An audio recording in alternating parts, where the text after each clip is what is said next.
Good afternoon, and I'd like to continue on with where you go to develop your career in industry. There'll be many messages in this presentation that have been said in the prior presentations, and it's just going to reinforce the importance of these messages that were given out earlier. So let's say you have finished your formal education.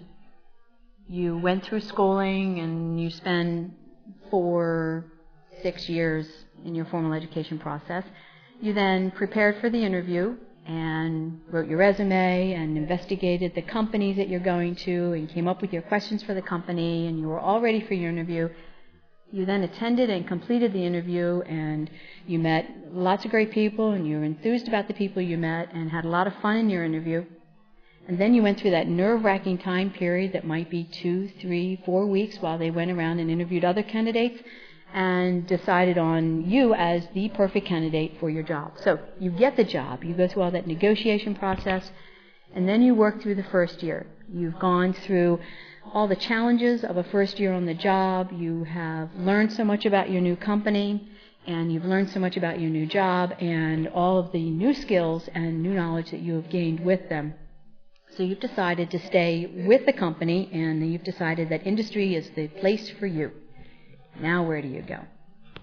Well, where we go depends a lot on where we come from. And we come from a hometown. We're going to be growing up on the East Coast, the West Coast, maybe in a foreign country, maybe you had a military family and you traveled the world. So you're going to have many, many different life experiences from others. And we combine those life experiences and they become part of who we are. We have our education, and whether it was a private education or a public or parochial education, we met many different types of educators, and they have crafted us into the person that we are today. And then we had those pre-career jobs, all of those jobs that help you decide, this is what I do not want to do for the rest of my life. I do not want to work in a bakery for the rest of my life. I don't want to work in McDonald's. I don't want to work in Kmart. We make all those choices with those pre-career jobs. So now that we have our job and we're on our way to develop our career, this is the next slide. And then, so where are we going to go?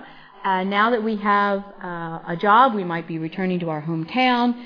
We might go on to new towns, and we are going to have new life experiences as we progress down over the next 40 or so years that we are going to have as our career. There'll be opportunities for personal development. You're going to learn to work with people. You're going to learn to work better with people. You will develop skill sets as you continue in your job. There will be opportunities for continuing education, professional development, attending meetings, picking up on new scientific techniques that you'll learn. And through the various jobs that you have during your career, you will also have career development and different positions and different responsibilities. And ultimately, after about 40 years, we retire. And for all of us, that doesn't mean the end of a career. For a lot of people, retirement is the launching point for a second career. And they start the whole learning process over again. And that can be very exciting. So it's always a continual growth and development process over the next 40 years. So let's look at a career that might be from someone who has gone into various positions. And you can get an idea from this career one example that this person did a little bit of jumping around. Beginning in university, earned a Bachelor of Science degree in soil science, so that's 4 years. And then continued on in a different university, earning his master's in agronomy. So it's a general plant science degree, and with that, this person decided to enter into the University Cooperative Extension and worked a couple years as a farm advisor. So he got 4 years in soil science, a couple years with an agronomy degree, a couple years as a farm advisor, and then decided to work for a major manufacturer as a field development rep for maybe another few years. Then this person decided that he really liked doing research, not just being a farm advisor telling growers how to grow their crops better, but actually researching methods of ways to do it better. And then went back into university again to earn a PhD in a formalized education and training with a degree in weed science. So after the PhD in weed science, maybe that was another 3 or 4 years, Then, having decided that industry is where he wanted to stay, he went back in to work for a major manufacturer. But that's not where his journey ended. His journey was only just beginning as he jumped from Champaign, Illinois as a research station manager. And there he not only did research projects, which he demonstrated that skill with his PhD, but also was given managerial responsibilities over the station personnel as well. So there's some personnel management in there as well, so for a couple of years. And then this person was brought into the company headquarters at Kansas City, Missouri, so again he's moving across to a different state as an herbicide product development manager. He was there for 7 years working to manage projects, now not managing people, but managing the development of herbicide products through that process from first coming out of the laboratory and then all the way through to government acceptance of the registration package. So that was a 7-year endeavor, and that's a goodly stint for this type of job. And then this person made the jump across the water. So going to a different country, this would be the company headquarters in Germany, as not only a herbicide product development manager, but now he's responsible for this herbicide development around the world. So his responsibilities have increased dramatically to include worldwide responsibilities. And again, working with projects and not people necessarily. Jumping back across the water into Canada, now the responsibilities are combined not only with product development in Canada, but also as a regulatory manager. And in this company, people commonly wear multiple hats, so they had to be able to juggle the responsibilities from 2 different working areas, and was there for 10 years. And to be able to take those experiences and combine them and learn from them over 10 years is a good exercise. Then this person came back to the United States down in North Carolina as a fungicide regulatory manager, and then moving his focus away from product development and focusing on the regulatory aspects of getting these products registered with our regulatory authority, EPA. Well, there were changes in the company, and an opportunity presented itself. Even though he was only there for 1 year, an opportunity presented itself for working in the western U.S. as a regional manager. And in this position, there would be, again, back to managing personnel in addition to looking over and having oversight over the research projects in the field there. And this position in the western U.S. as a regional manager also involved extensive interactions with the local sales group. So again, his experiences are expanding beyond just the research arena, personnel management arena, but also into the sales arena where he would be interfacing with the sales group. So this is an example of someone whose career has gone through many different places, job responsibilities, personnel management over this person's career. Well, in the next slide with career number 2, we'll look at different types of jobs that this person has, but now let's focus on what was learned from each of those jobs, because all the jobs we have will teach us something. So this person began as a volunteer, very young age, 14, couldn't work for a paycheck then, could only work as a volunteer at a hospital. But these jobs themselves teach us many, many things. For instance, a work ethic. You really can't emphasize too much the importance of a good work ethic. Showing up to work on time every day when people count on you to be there. You work on teams, and people really need you to be there to contribute your part. Not only to show up to work on time every day, but also to work consistently through the day, right to the end until the job is done.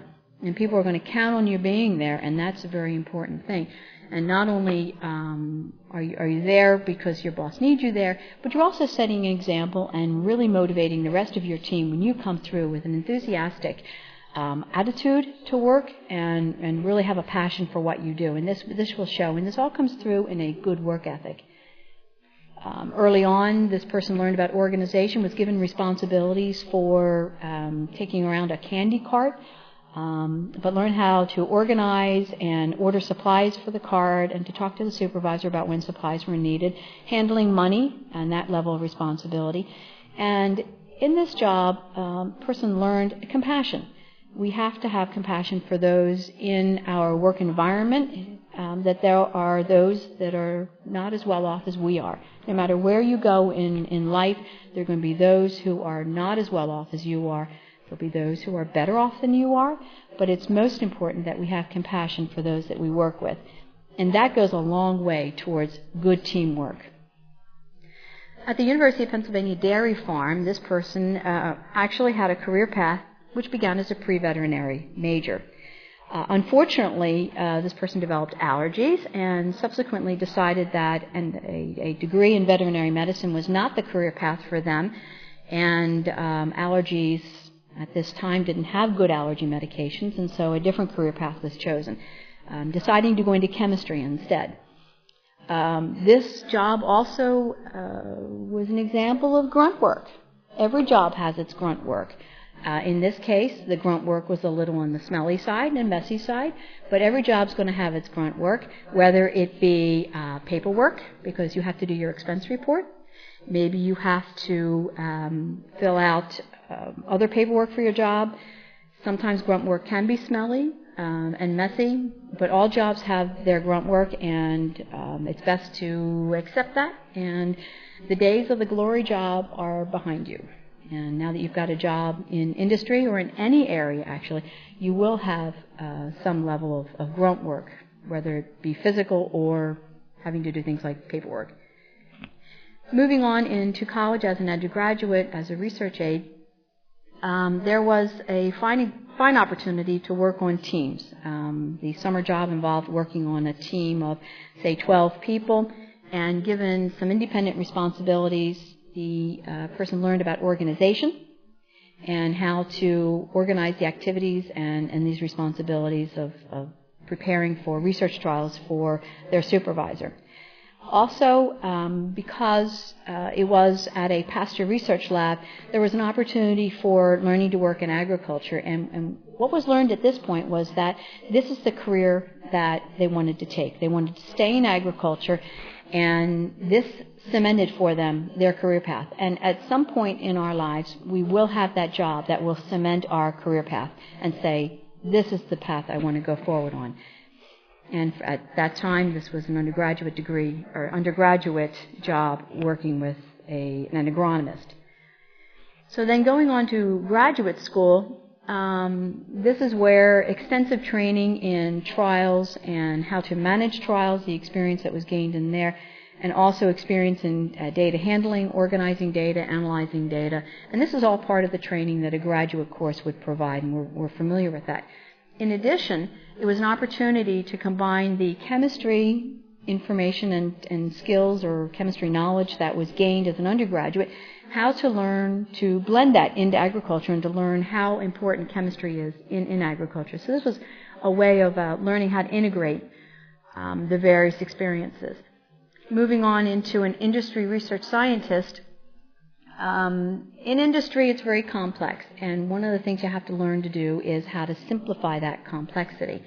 We have people that we interface with, whether it's outside our teams or whether it's outside the business and with the public, that we have to take what is very complex and something that we have grown to understand deeply, and we have to be able to explain that job and explain our results and conclusions and justify that to those outside our team and outside our company. So it's an opportunity in working in industry to blend science with the business of being in a business, with the public who needs to understand why you do what you do and how it benefits them. So all of these kind of come together as an industry scientist.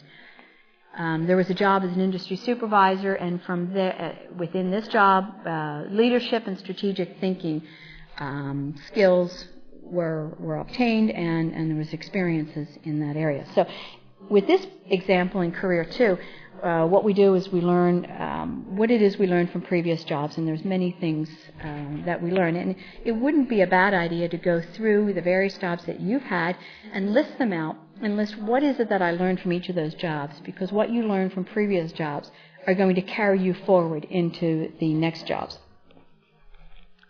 So on the next slide, we have a variety of companies. This is an example of some of the agriculture companies that are out there. They can be biotechnology, they can be seed production, crop protection products or consulting. And in, let's say, an example of crop protection products, we have basic manufacturers, we have smaller manufacturers, maybe companies that focus only on marketing.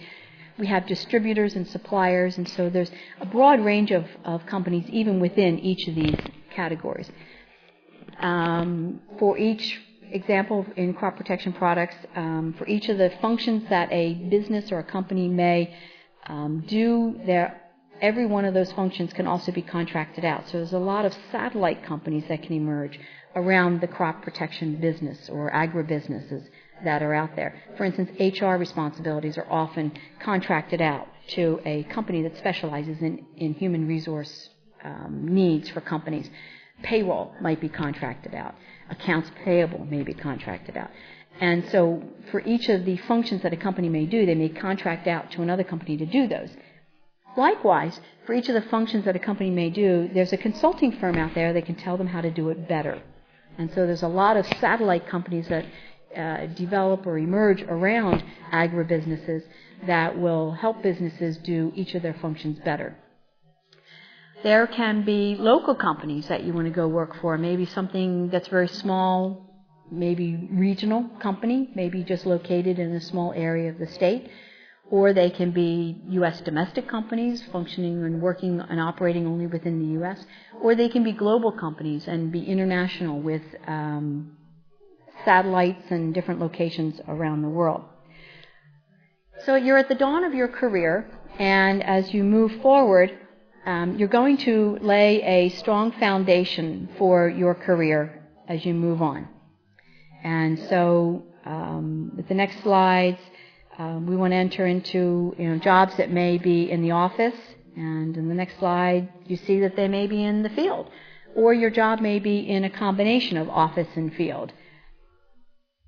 So with the next slide, there's maybe different equipment that you're going to use. And in a field position, you can see there's a variety of different tractors and applicators here. As a field scientist, and you saw the example with a field research scientist where a lot of this equipment could be used in the field. And there's laboratory equipment for laboratory jobs, and each equipment is going to be specialized for their job. And again, it's another set of skills that you learn to use that equipment. And again, on the next slide, we have locations around the world that you can work with, different companies that are global. Companies may have, in the next slide, you'll see products and services in 120 countries, for example, for big companies. Fewer countries maybe for smaller companies. They can be located, again, anywhere around the world, Europe, Latin America, etc. So a company, an agribusiness company, is basically going to want to bring products from the early development stages through to launch. That is a role for, say, basic manufacturers. There are other companies that might take these products after they've been launched and sell them directly to farmers and growers. There are companies who focus on each one of these different phases, maybe field trials. There are companies who can focus on the field trial part of that, and some of the consulting firms do that as well. There are companies who focus on submitting these packages to the regulatory authorities in phase 4. But basically, all companies are going to want to bring a product to the market from the early discovery phases, where large basic manufacturers can screen hundreds of thousands of compounds each year in very simple bioassays, and they'll use key organisms that they want to evaluate for the possibility of these products to take to market. And out of those hundreds of thousands of compounds, maybe there's a few hundred that make it into the laboratory and greenhouse studies, and the laboratory and greenhouse trials are going to eliminate the bulk of those, so that maybe by the time you get to phase 3 in the field trials, maybe there's only 2, 3, or 4 products that have passed the early greenhouse testing. But these few products that go out into the field trials, it's very important to find out that they are stable and can still function and still do their job and be efficacious under real-world conditions where there's high intense light, that these compounds don't degrade, and that they are stable to the various seasonal and soil conditions that can degrade these compounds. So this is part of the testing process, and then once compounds pass that, they get into the project phase where there's an extensive number of expensive toxicological tests that have to be done, the environmental fate, ecological effects that need to be done. And then finally, when all that information is drawn together, the package is put together and is submitted to the regulatory authorities for registration. After the regulatory authorities have accepted a registration package with much communication back and forth between the companies, then the product's available for launch. But even then, the responsibilities for a basic manufacturer don't end. And these continue after launch, where the product needs to be stewarded. There'll be improvements to products that go along even after the product's been launched. There might be new formulations that help the product work better as new technology emerges. So at all stages along this way and along this path, there are opportunities for jobs in agriculture. And so we have many different areas that a agriculture scientist can focus in. Let's say we take a basic manufacturer or a distributor. They can deal with basic crop protection chemicals, such as the fungicides, insecticides, etc., down to fertilizers. There might be a bioscience group in this company, or it's a company itself which is totally focused on bioscience products. And these might include the genetically modified seeds and other crop improvements that go on to seed. And or companies can focus on environmental science or environmental science products. Professional products in this arena might be turf and ornamental, golf courses, and companies that are designed for pest control in homes and buildings. Or they may have products that are available to the consumer right off the shelf, such as those available at Home Depot and Lowe's. So the point being that there are many areas that an agriculture scientist could get involved with in the business. So let's take a company and see, okay, well, in a large basic manufacturer, what would be many of the different groups that could contain scientists? And there are scientists that are involved in each of these groups, and the role of the scientist is to bring something of a reality check to the company that says, hey, this is the direction that this science-based company wants to go in. So you'll have scientists in manufacturing so that you have good chemicals that are made there, the analytical scientists, and each of these groups will have their scientists that can help make sure that the company is doing the very best for the agribusiness. And then if we focus as a research scientist, we can look at the research and development group and expand that out a little bit. And in research and development, there are many different departments that are associated with the development of a product and bringing it to market. So each of these categories are involved with testing. Most of them involve tests that are submitted to EPA for the registration package, like the basic toxicology and making sure that we understand the safety of the product, the residue chemistry for residue levels within the plant tissues that we're going to eat or we're going to feed to cattle. And then again, environmental fate, ecological effects. All of those studies have to be done to demonstrate the environmental impact of the chemical in the environment. And all of these results are then submitted to EPA, and they evaluate them. And ultimately, we get out of this is a product label that tells the growers how to use the product so that we have minimal impact on the environment, but maximal efficacy for pest control in the crop. And then within the field development arena there's other groups that a field scientist can work in, or an agriculture scientist can work in. Product development managers would be involved with organizing product trials, and then these trials would be conducted by the field development reps or research station biologists, and so that we can test the efficacy of the products. The formulation scientists would decide, what makes a product stick better to a plant, or maybe the product needs to penetrate into the tissues so they can kill the fungus, for instance, better. All of those formulation scientists are experts in how to make the products work best. And then there's technical service reps who serve as interface between the basic research that's going on in the company and the sales force.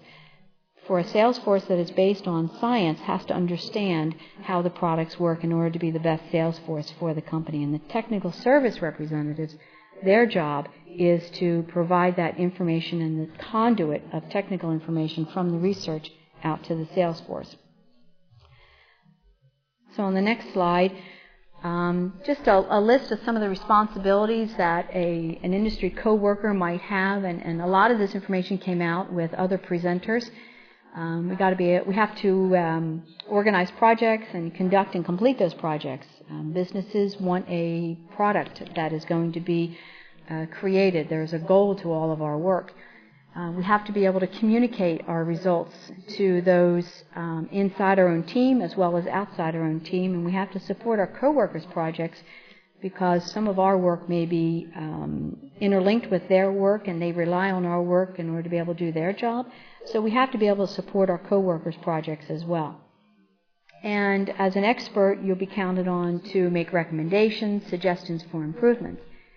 So the traits of a co-worker is one who is goal-oriented and is team-oriented at the same time so that we can, as a company, they can reach their goals. Person's going to be organized so that we don't waste time and we be efficient. They'll be knowledgeable about their particular area of expertise. And they have to be an active listener because at all times you're going to be learning from those who have gone before you as well as those who you're working with who might have new ideas and new ways of doing things.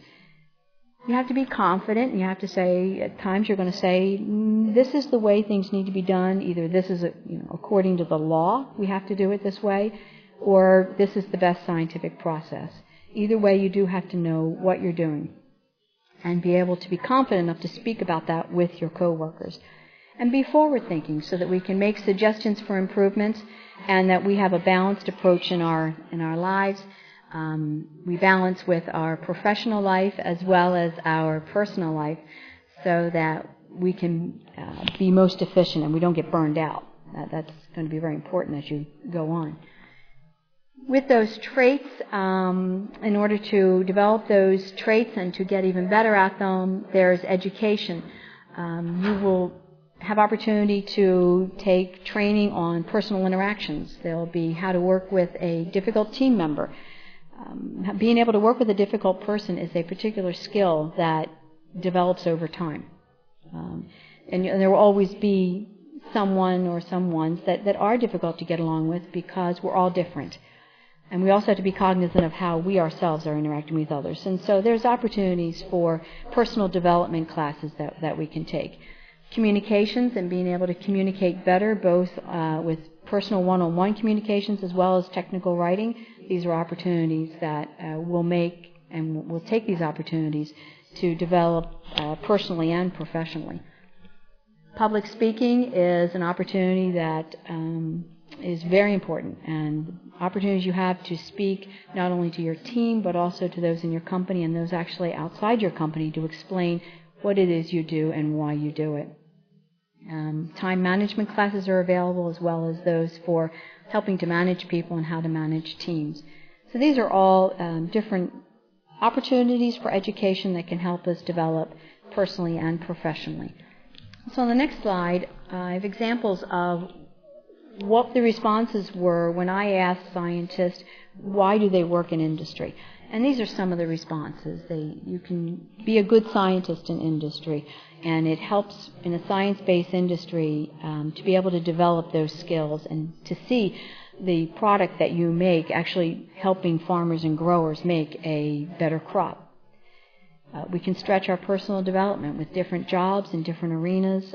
We can develop into a better rounded person and those who become skilled in their area of expertise. In a larger company, there are opportunities for international travel and being able to live in different cultures, and that's a very personal development that a lot of people can appreciate. Some people like to see the full production all the way from the bench all the way out to out on the field where the products are able to protect the crops from pests, and people like to be able to see that development from the very beginning all the way out to the end. And then somebody said that true science trumps business decisions. And in a science-driven business, bad business decisions, when a product doesn't work, they don't last very long. And so true science will enable a science-based company to move forward. And it takes scientists in order to drive that development in the science. And for a lot of us, it just fits. So I appreciate your time, and I wish you the very best of luck as you develop your career in industry.